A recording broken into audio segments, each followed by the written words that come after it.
හවසට කන්න රසම රස කුකී එකක් හදමුද. ඉතින් වැඩි දේවල් අවශ්‍යත් නැහැ. ටක් ගාලා මේ කුකී එක හදා ගන්නත් පුළුවන්.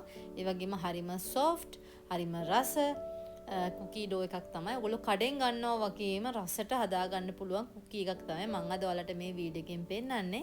ඉතින් ඔයාලා මගේ වීඩියෝ එකට කැමති නම් ඔයා යාළුවෝ එක්ක ෂෙයා කරන්න කියලා ආදරේ මතක් කරනවා. අවශ්‍ය කරන්නේ පාම් පිටි, සුදු සීනි, දුබුරු සීනි, බටර්, එක බිත්තරයක්, ඒ වගේම තමයි චොකලට් කුඩාවට කපාගත්ත චොකලට් කෑලි. ඒක ඔයාලට කැමති විදිහට පාවිච්චි කරන්න පුළුවන්. මම මෙතනදී ඩාර්ක් චොකලට්, ඒ වගේම මිල්ක් චොකලට් දෙකේ සමානව තමයි අරගෙන තියෙන්නේ. බේකින් පවුඩර් අරගෙන තියෙනවා. ඉතින් බලමු කොහොමද හදන්නේ කියලා. ඉතින් මම මුලින්ම මම මෙතන දරන් තියෙන්නේ කුකින් චොකලට්. ඉතින් ඔයගලන්ට චොකලට් චිප්ස් ගන්නත් පුළුවන් මේ වෙනකොට. කුකින් චොකලට් ගන්න එක අතකින් වාසි සාමාන්‍ය චොකලට් ගන්නවට වඩා. ඉතින් ඒව මම කුඩා ප්‍රමාණයේ කෑලි වලට කපා ගන්නවා.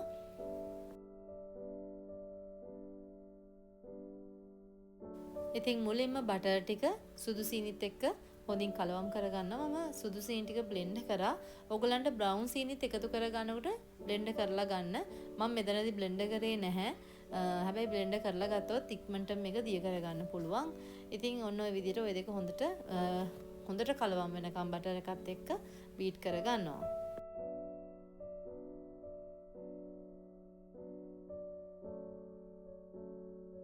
ඉතින් සීනි කැට විදියට එකතු කරවම ටිකක් වෙලා යනවා. ඉතින් ඔයාලට පුළුවන් කුඩු වශයෙන්ුත් මේක පාවිච්චි කරන්න. ඉතින් වැනිලා එසන්ස් ටික එකතු කරනවා. ඒ වගේම තමයි අපි අර සීනිව කපාගත්ත චොකලට් ටික එකතු කරගන්නවා. මිල්ක් චොකලට් සහ ඩාර්ක් චොකලට් ටික.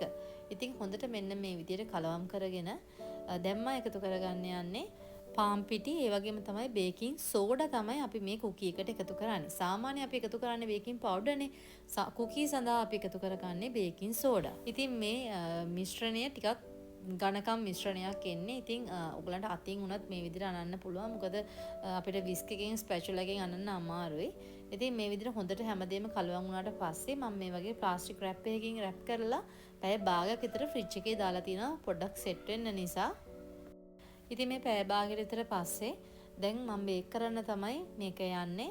ඉතින් මේ වගේ අයිස්ක්‍රීම් ස්කූප් එකක් අරගෙන ඒකට එකකින් අරගෙන තමයි මම මේ විදිහට අවශ්‍ය කරන ඩෝ එක හදාගන්නේ. බිස්කට් එකට ඕන කරන. ඔයගලන්ට අතින් උනත් රවුමට හදලා දාගන්න පුළුවන්. මොකද මේක ටිකක් අර තද ඩෝ එකක් තමයි තියෙන්නේ. නමුත් මේක කුක් වෙනකොට මේ හොඳට මෙල්ට් වෙනවා. ඉතින් ඒ නිසා 200ට ප්‍රීහීට් කරපු oven එකට මම විනාඩි 15ක් මේ කුකී එක බේක් කරගන්නවා. ඉතින් මේ තියෙන පැය කාලක් බේක් කරගත්තු කුකී එක. ඉතින් ඔයාලට පේන්නේ ලස්සනට බේක් වෙලා තියෙනවා. මේක බේක් වෙච්ච ගමන් ටිකක් සොෆ්ට් ගතියක් තියෙනවා. ඉතින් ඒ ගැන වොරි වෙන්න එපා. කුකී එක එළියට අරගෙන පැය කාලක් විතර ගියාට පස්සේ මේක මේ විදිහට ලස්සනට සෙට් වෙනවා.